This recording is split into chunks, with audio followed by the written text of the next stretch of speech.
right. Well, it's so good to be with you all tonight. I wish I could be with you in person at Camp Constitution. What an exciting year to be at camp in 2020 with everything that's happening in the world. I really wanted to hear from our friends across the pond about just everything that's going on with the UN and the WHO, and so much to talk about in the US. But tonight I want to talk about what's going on in Massachusetts. I can't necessarily see you, but how many people in the crowd tonight would be from the Commonwealth of Massachusetts, do you think, Hal? Oh, probably about maybe 20. 20. There's about 80. You guys hear me? There's about 80 people here right now. You're muted. Please Can you guys hear me? Yes. Okay. How many people are there from Massachusetts tonight, do you think? 20. Nice. Okay. Well, I want to encourage you. You know, a lot of people always think about Massachusetts as a very liberal state, which it definitely is.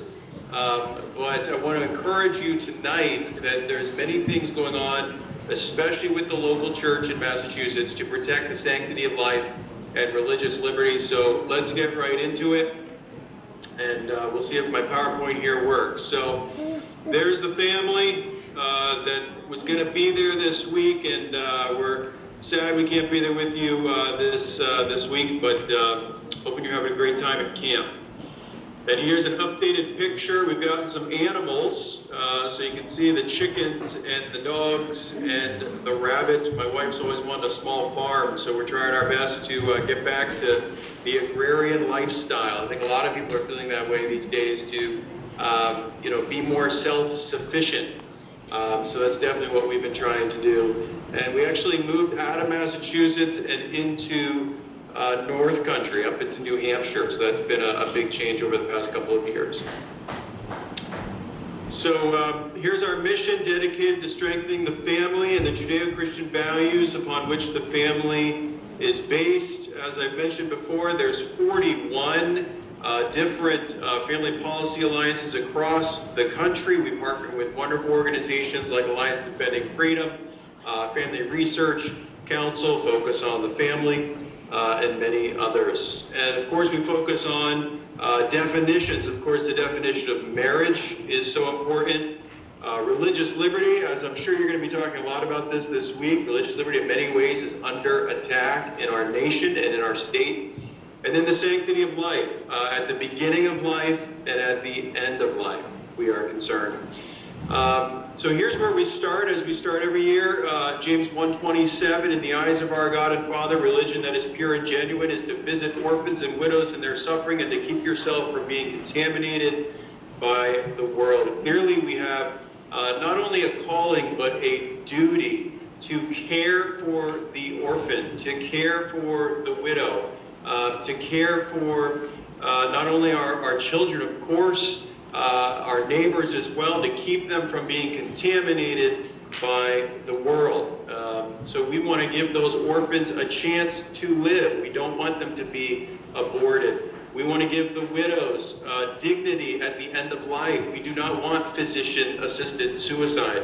We want to keep ourselves from being contaminated by this world, especially our children in our public schools. We do not want explicit pornographic sex education.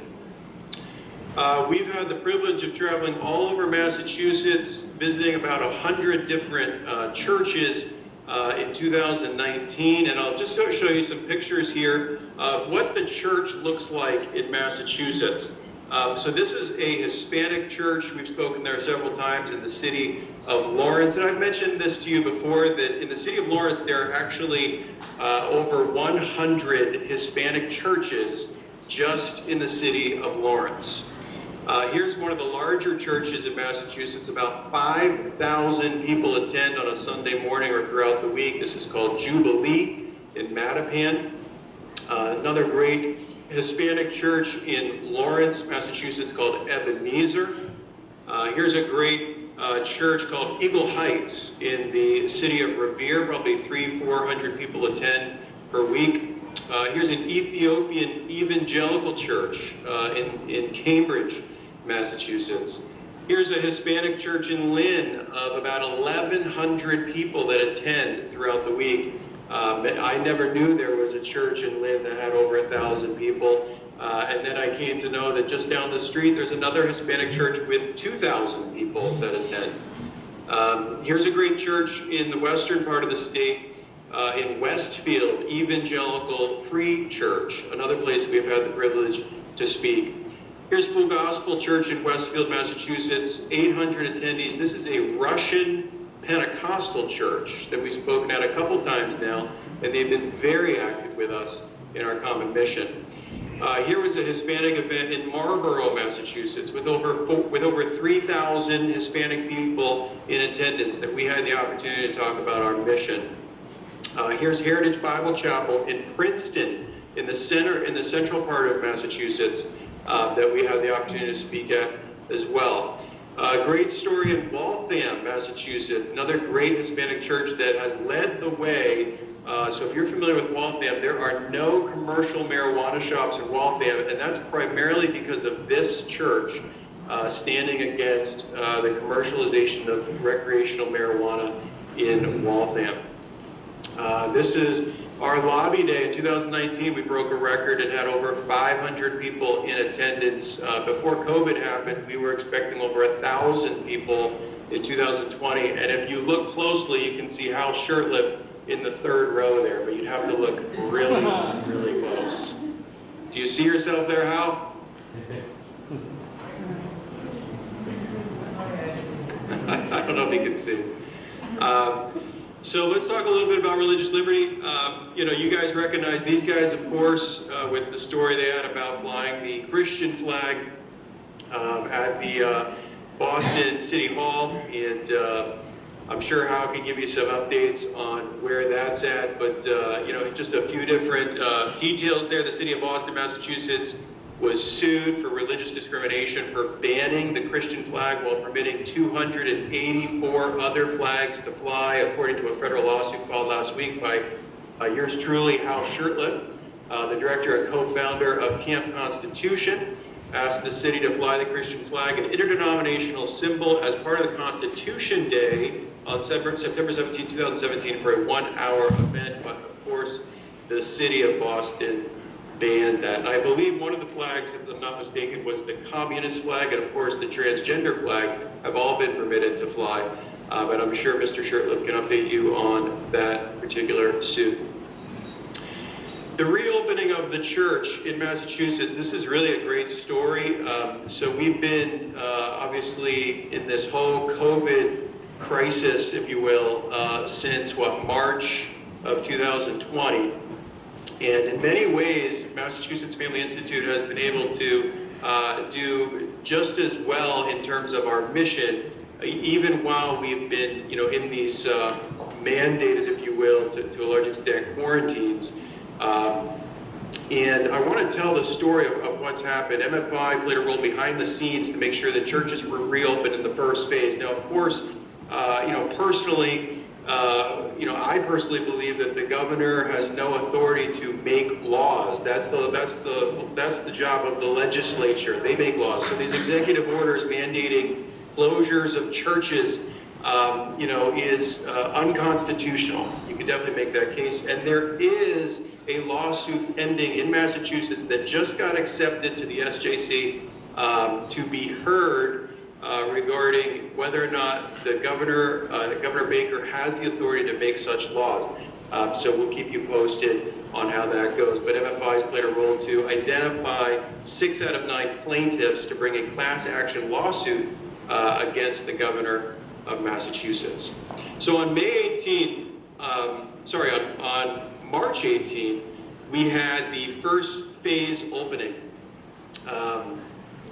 in Massachusetts, and the church clearly was going to be in phase 4 before MFI got involved. Because of our work and with other pastors, I'll tell you a quick story about churches. We're now in phase 1. Massachusetts churches reopened, this is May 18th, I said March. May 18th in phase 1. MFI and Alliance Defending Freedom, we had a webinar. We had 80 pastors join our webinar to go over the guidelines as they were first coming out.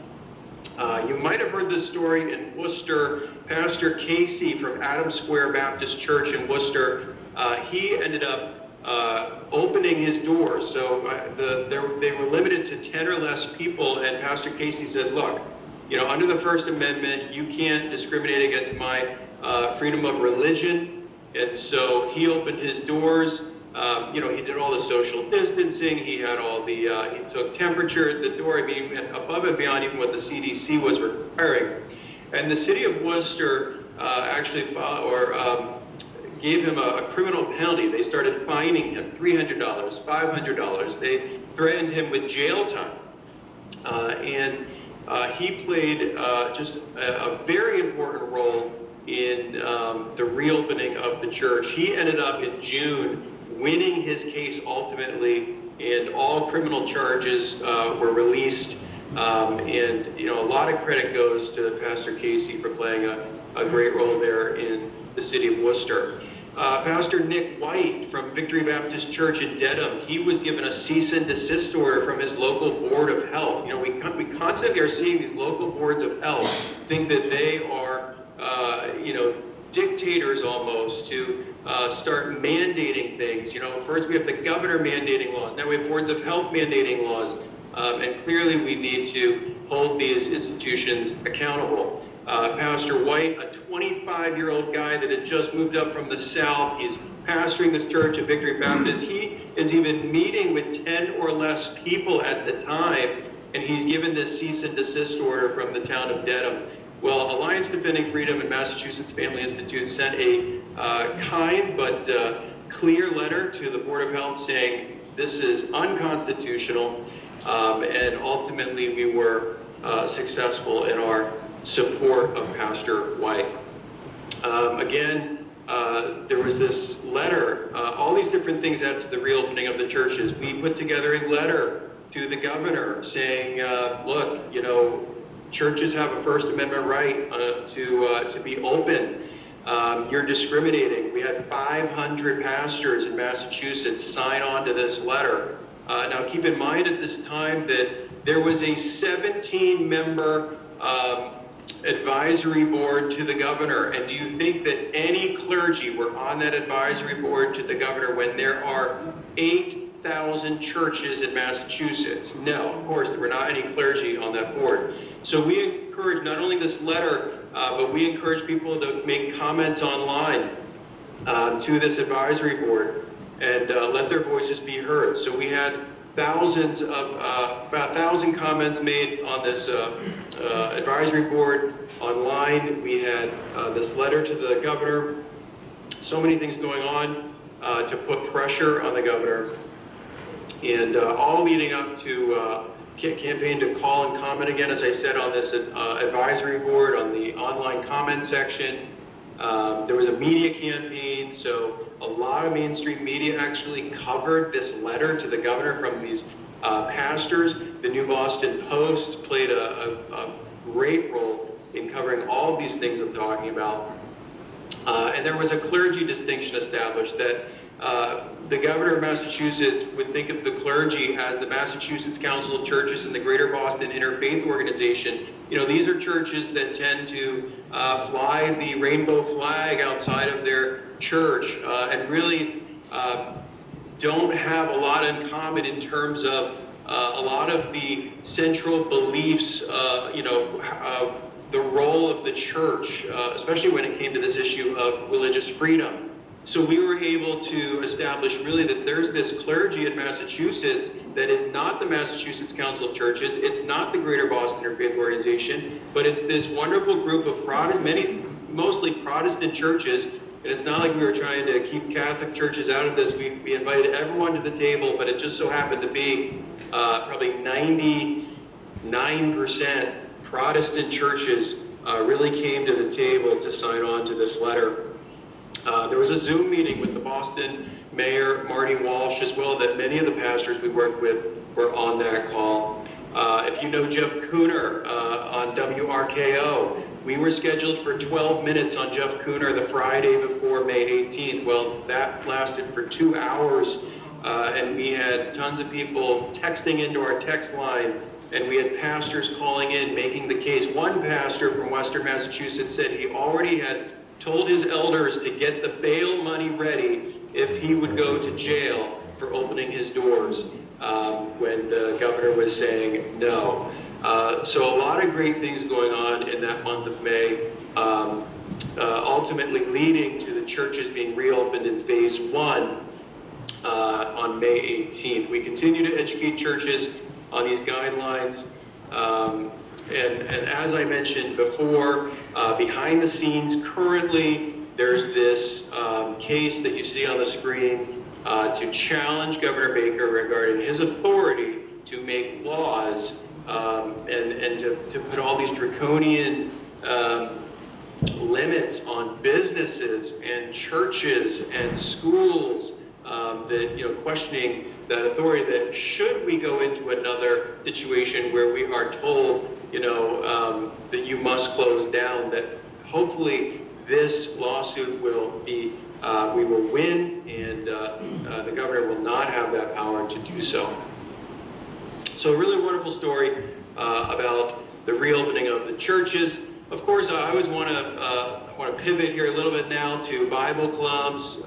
If you're a student in Massachusetts, again, religious liberty, we want to protect your right to have a Bible club at church, at school, and many wonderful stories of kids all across the state starting clubs. There's 3 great young ladies that have started clubs at their schools, and we celebrated them at our banquet last year. So if you have a phone and you want to find out more about how you can lead a Bible study, text the word Bible to our short code, which is 797979. I'll skip this one because this has already become law, and I talked about this before, but let's go right to sanctity of life. So again, we're concerned about life, both at the beginning of life and at the end of life. And, I really want to encourage you tonight that even in Massachusetts, the local church is making such a difference for these important values that we all hold dear. And some wonderful stories to share with you regarding the sanctity of life in Massachusetts. You may not know, but we had 1,000 people show up for a pro-life event. It wasn't a pro-life event. It was the hearing on the infanticide bill, also known as the Roe Act, at the State House. We had over 1,000 pro-life activists. So you'll see all those people in red shirts. They're all the pro-life activists. We outnumbered Planned Parenthood at the Boston State House for Planned Parenthood's signature piece of legislation, the Roe Act. So that should encourage everybody. Here's a group of those same people outside the State House before we all headed indoors. Again, a great picture of the Great Hall of Flags at the State House, where you see many people. And this was just one of the rooms. The Gardner Auditorium, which seats about 600 or 700 people, that was filled to capacity. And then there was an overflow room beyond this room. We had a press conference, and many of our friends across the state showed up. You'll see there at the podium, that's Representative Jim Lyons, who now heads the GOP in Massachusetts, doing a great job to defeat the Roe Act. Nationally speaking, of course we have the March for Life, and many of you tonight might have attended this at some point. I encourage all of you guys to go down to DC and support the March for Life. I think this is every February, I want to say, down in DC, but you see the Washington Monument there. And then just some pictures from that day as well of To Choose Life. And so many young people supporting this movement. So if you want more information on this particular bill, the Roe Access Act, the Roe Act, or also known as the Infanticide Bill, I want you to text the word sponsor to 797979. Again, text that word sponsor to 797979.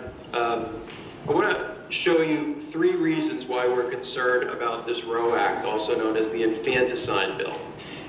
So Basically, the current Massachusetts law requires late-term abortions performed after 24 weeks to be performed in hospitals where life-saving equipment is readily available. The Roe Act removes this provision. This means that expecting mothers could undergo late-term abortions, which carry significant risk of complications outside of a hospital setting. Minors in Massachusetts currently must get permission from at least one parent, but the Roe Act would take away all parental consent and even judicial consent, or what's called judicial bypass. So just put this in perspective. A 12-year-old girl needs to go get permission, needs to get parental consent for a Tylenol at school, but now would not need to get permission for a 9-month abortion. And think about this too. A lot of people don't think about sex trafficking in light of this law, but think about those predators, those sexual predators out there that now know that they can take advantage of a young girl, and she doesn't have to tell her parents, she doesn't have to tell a judge. No one will ever know. There is no accountability now for that sexual predator when and he could just totally get away with the crime if a bill like this is passed. And then the Roe Act eliminates the current requirement to preserve the life and health of the aborted child.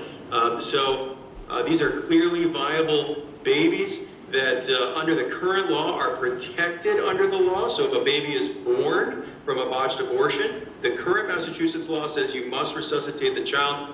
This bill would take away those safeguards. That's why we call it infanticide. Many of you, I'm sure, saw the video of Governor Northam in Virginia, where he's explaining to a radio host about this bill in Virginia. And he said, oh, well, if the baby's born, we'll just make the baby comfortable while mom and doctor make a decision whether or not they want to take that life or save that life.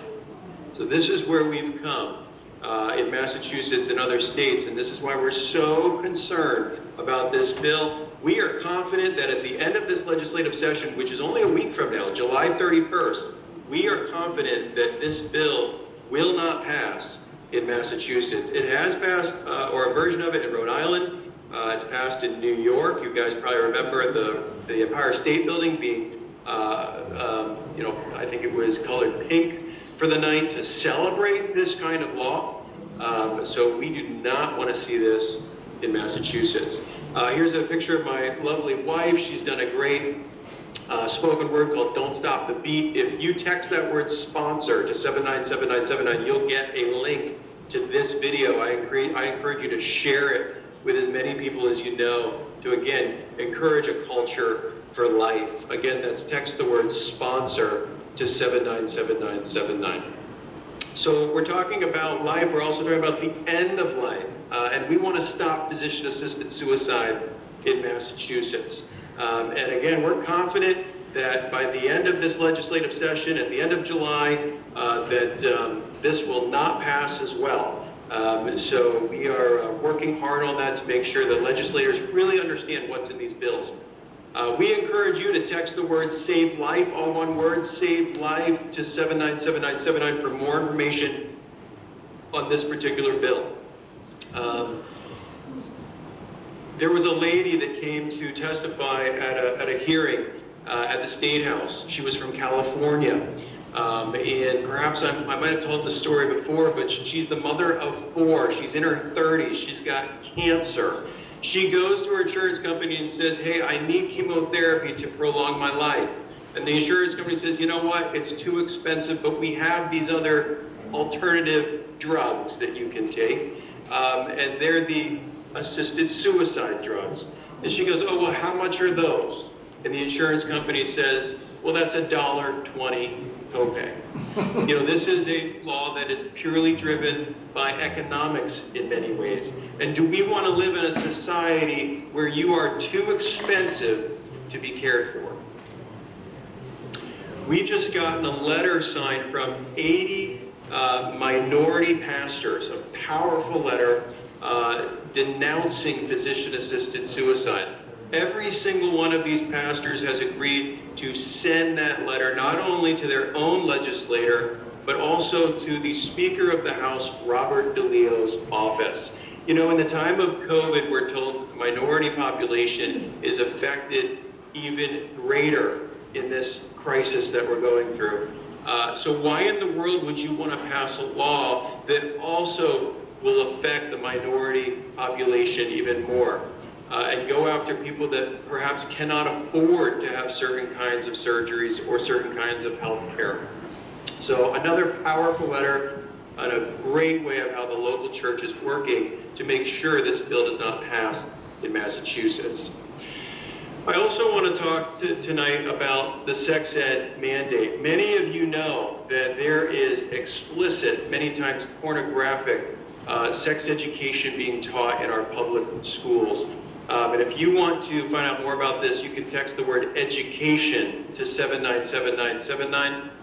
You can also, if you go on Facebook, go to Massachusetts Informed Parents, Massachusetts Informed Parents, and you will learn all you ever wanted to know about our concerns about sex education in Massachusetts. And again, we are confident that this law will not pass in 2020. So as you can see, all the laws, all the bills that we're concerned about in Massachusetts, of which there are many more, but these three in particular, we do not think they will pass by the end of the legislative session, which again ends July 31st. But if you didn't already need a reason to consider leaving the public school, because of COVID guidelines in the fall or whatnot, this in particular should be a concern to all parents. And of course, Planned Parenthood is behind much of the sex education in our public schools. There is what we call contraception deception, right? As long as it's safe, it's completely okay. And of course, we teach abstinence is what we're told all the time. Well, I don't know if you can see this, it's kind of small print, but these are all the different contraceptive that are taught to our children as young as middle school in our public schools. And you can see at the top there is a sign that says wait. So that is abstinence, but clearly it is one option out of so many others that are being given to our children. Abstinence redefined. That's obviously a concern of ours. This is, you guys have seen this or not, this is being taught in Lynn public schools as well as others in Massachusetts. So you might have heard of the family tree, but this is called the sexuality tree. So instead of this, family tree of looking at mom and dad and looking at grandparents and these wonderful relationships and, the nuclear family, then now we see, okay, let's replace the family tree and start to see all of our relationships through a sexual lens.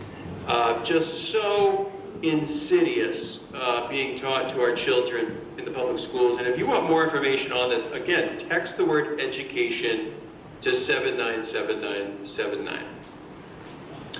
I've shown you this before, but it's worth mentioning again. So the genderbread person, again, teaching kids as young as elementary school that your gender identity comes from your brain. It has nothing to do with your anatomy. So of course, very concerning, not even biological. The gender unicorn, this is being taught in preschool, 5 different spectrums that you can identify on as a 4-year-old. I've shown you this before, the spectrum, and I'll just read that top line there. Our sexuality and gender identity are not set in stone. Did you know that your gender is not set in stone? In fact, people's identities can be fluid. The spectrum can help you visualize how you feel at any given time, mark how you identify today on each line, but don't feel limited. It's okay to mark something different tomorrow. So your gender, according to many of our teachers and curricula in our public schools, is something that can change in 24 hours.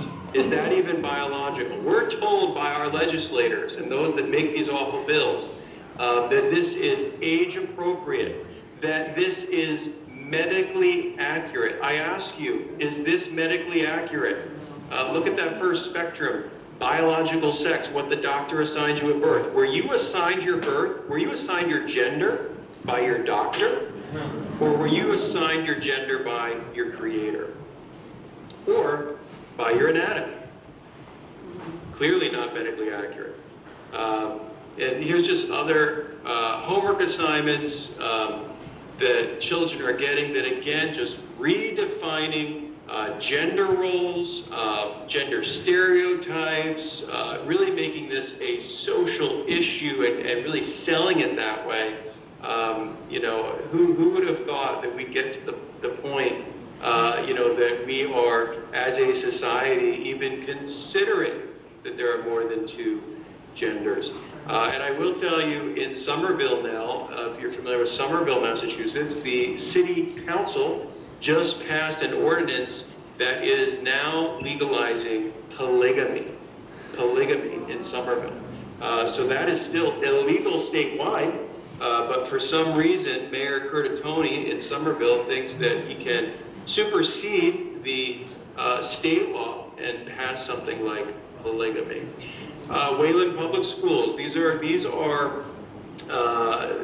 is a musical drama being played out in Wayland called Pronoun, and further normalizing this kind of thinking.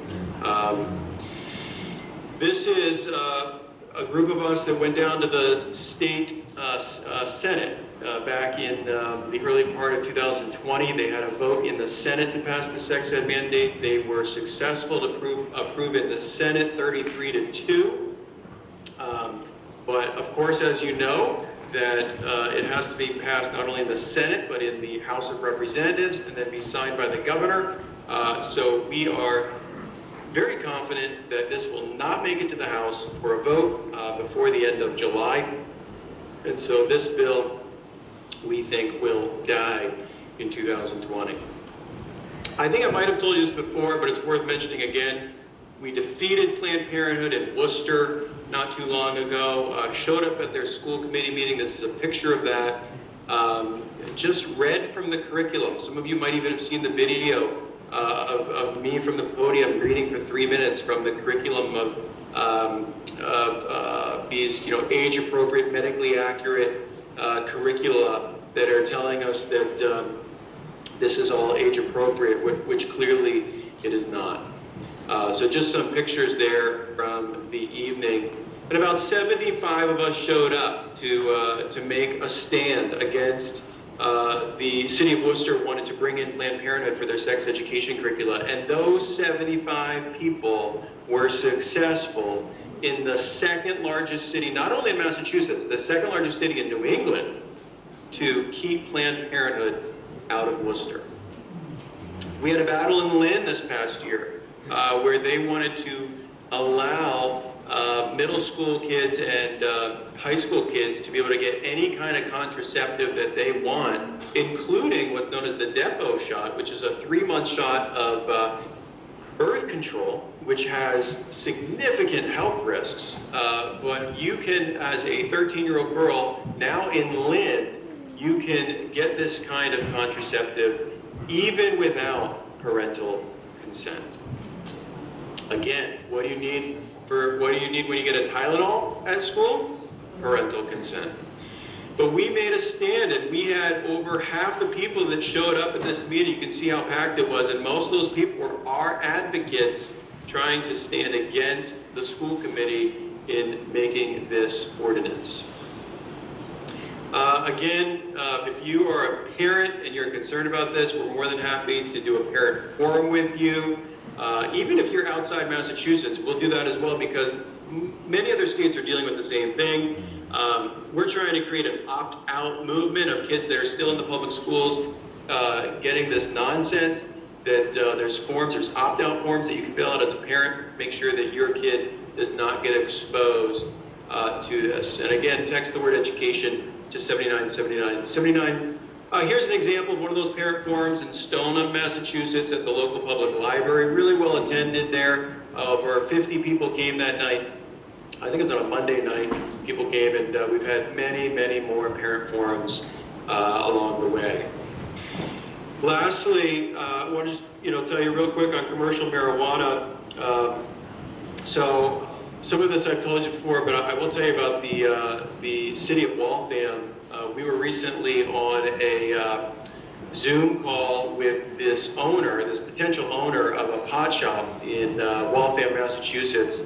And I don't think he expected so many of our friends in Waltham to get on that Zoom community outreach call. I think there were about 35 to 50 people on the call, and many people raising difficult questions to the potential owner.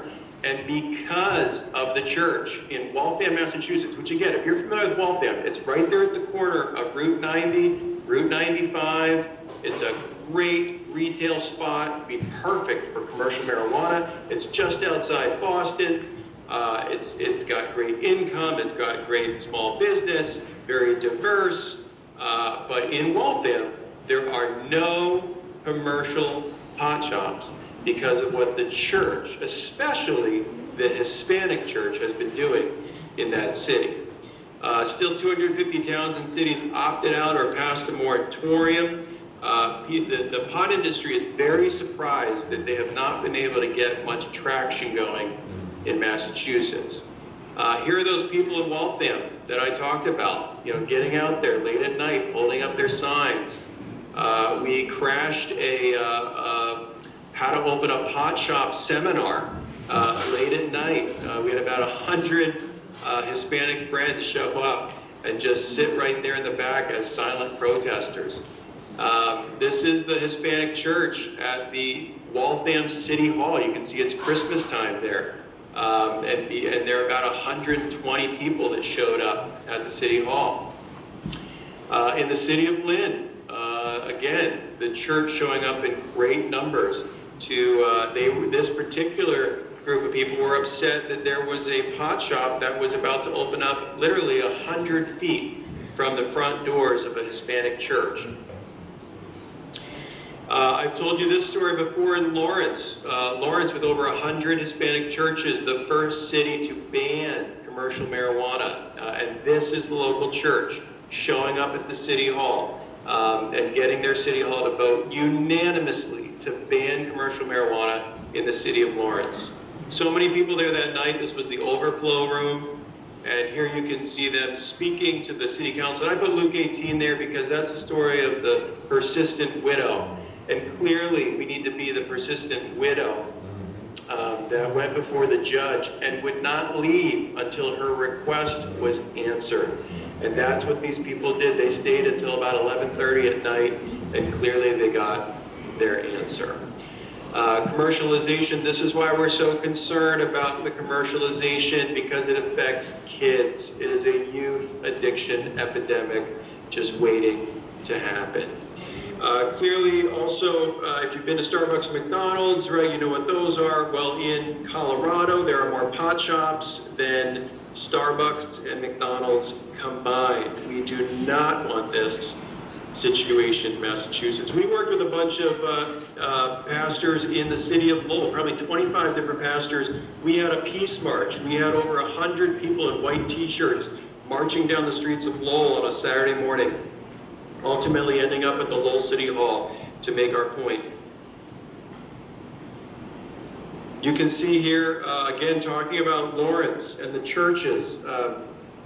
I think I told you before, the no on question 3 with the bathroom law. We had a referendum on that in Massachusetts. Now, unfortunately, we lost, but there was one city in Massachusetts that voted no on question 3, and that was the city of Lawrence. That was because of the local church. And you know how hard it is to figure out a question when you're there in the voting booth, and let alone to figure it out when English is your second language. But just goes to show the way that they were able to organize and educate in the city of Lawrence. And there's just some stuff about the bathroom law that unfortunately we lost in Mass, but we continue on. So be encouraged tonight. Be encouraged. The city of Lawrence should encourage you. With the over 100 Hispanic churches, we've defeated Planned Parenthood in the city of Worcester. We outnumbered Planned Parenthood and their allies in Lynn. We had over 1,000 people at the Boston State House hearings.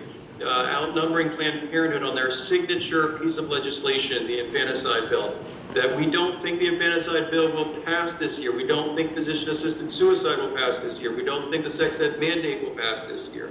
And before COVID happened, we expected over 1,000 pro-life, pro-religious liberty people to come down to the State House in Boston for Lobby Day.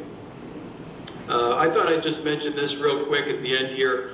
There's a wonderful group of people, part of this movement called Changed, that Ken Williams and Elizabeth Loaning there in the front. They're from Bethel out in California, and they actually came to Massachusetts and testified during the counseling ban, saying, look, people that identify in terms of sexual identity or sexual orientation, you should not take away their right to change, because many people have changed and they've had a spiritual change in their hearts and their minds, and you should not say that it's abuse to change.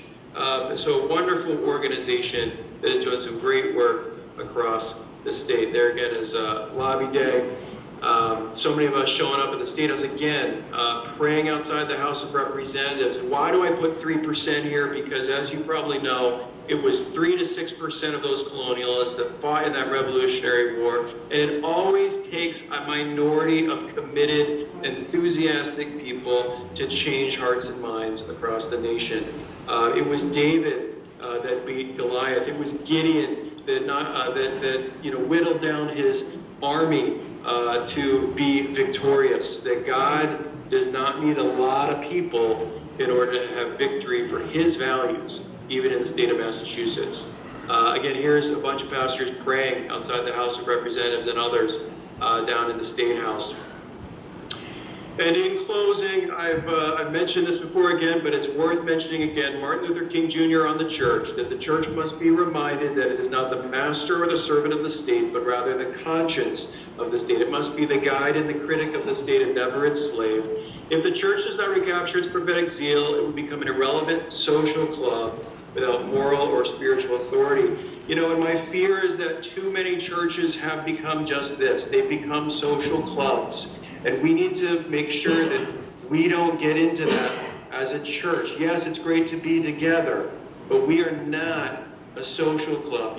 One of the surprising things that I heard when the churches were shut down is, surprisingly, many of our churches, even though they were given the right to reopen, they didn't want to necessarily reopen right away. And some of them had these, concerns about the virus, but it was hard to really understand from some, what is the real value in the saints physically gathering together? And that was a question that we all had to really grapple with and say, look, there is value. There's tremendous value in us gathering together as the saints to fellowship, that Zoom calls are not going to cut it.